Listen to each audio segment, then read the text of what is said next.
Tara, samahan nyo muna si Bokyo pumasok sa trabaho. Dito, nasara na natin ang munti nating tindahan. Tara, pasok tayo. Kasama natin si Whitey na di siya ngayon marumi, char. Papasok pa lang ako niyan pero iniisip ko nang umuwi, char. Dito, nasa trabaho na tayo. Agad may bumili ng nebulizer. Salamat po. Ayan, break time ko na. Ganyan lagi ang ginagawa ni Bokyo. Kape-kape, tapos nood ng bold, char. Halos naman lahat na nagtatrabaho dito, ganyan ang ginagawa. Pag break time nila ang magkape. Kailangan nila yon kasi pampagising. Dito, tinawag ko yung aking katrabaho kasi may order ako sa kanya. Parang tumawag lang ng tricycle sa kanto, char. Ang in-order ko pala ay butchiron. Sobrang lutong, parang turon, char. Maraming salamat po. Sa wakas, pauwi na ako, char. Punta muna tayo sa Santo Domingo, Angeles. Paparehistro natin ang motor ko si Whitey. Dito pala ako nagpaparehistro sa tinatawag nilang Quick Inspection Center. I-search nyo lang yan sa Google. Nasa Google Map yan at Waze. Sobrang bilis dito ng proseso. Dito, pinila ko na si Whitey. May kasama pa siyang monkey. Char! Ayan, dumating na ang inspector, si Kogoro Mori. Char! Tinitignan na niya ang serial number ng motor kung tugma ba sa papel. Baka daw nakaw, char. Ayan, test drive na niya. Sabi niya may sira. Magaan daw yung sa likod. Sabi ko walang umaangkas, char. Bago kayo pumunta, tignan nyo muna ang mga ito sa motor nyo. Dapat walang sira. Dito, tinitignan na ang mga preno, busina at mga ilaw. By the way, sobrang bait ng mga nagtatrabaho dito. Huwag lang daw kayo hihingi ng pera. Char! Di lang pala motor ang pwedeng parehistro dito. Pwede din ang mga sasakyan. Bawal lang daw barko at eroplano. Char! Kung single na motor ang gamit mo, isang taon na paso, 120 lang daw idadagdag.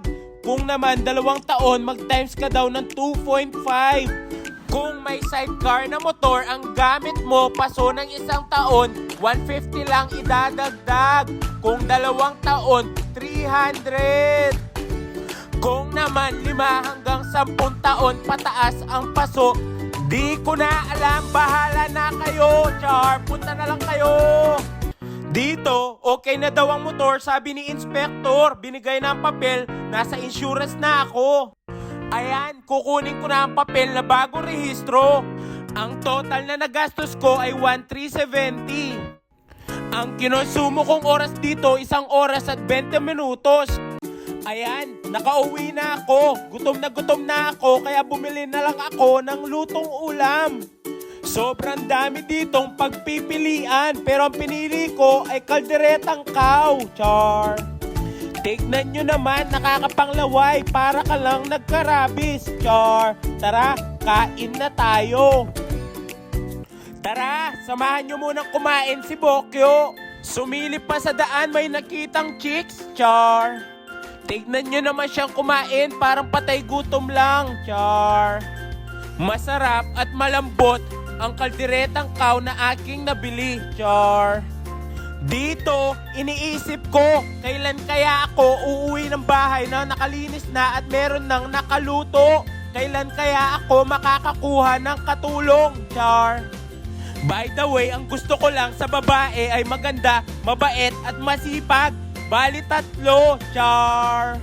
Dito, di pa ako nakontento. Kumuha pa ako ng kanin. Tsaka ako na kinuha yung binili kong butchiron. Kahit di ko na sabihin, nakikita nyo naman na sobrang busog na dito si Bokyo. O sige, tatapusin ko na lang ang kinakain ko. Maraming salamat sa panunood. Shout out muna tayo. Shout out pala kay Isaiah Luis Gutierrez, JR Mots at kay Michael Macaraig. Sobrang maraming salamat po. Kung gusto nyo din pa-shoutout kay Bokyo, i-share nyo lang ang video at mag-comment kayo. Sigurado, i-shoutout kayo ni Bokyo. Di naman siya suplado, char. Nagpapasalamat din ako sa mga nagla-like, follow, and share ng aking mga video. Kilala nyo na kung sino kayo. Maraming salamat sa walang sawang suporta.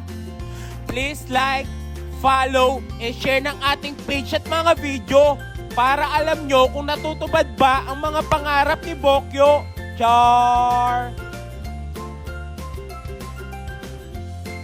Muli, ako si Bokyo, ang lasinggerong may pangarap. Bye-bye!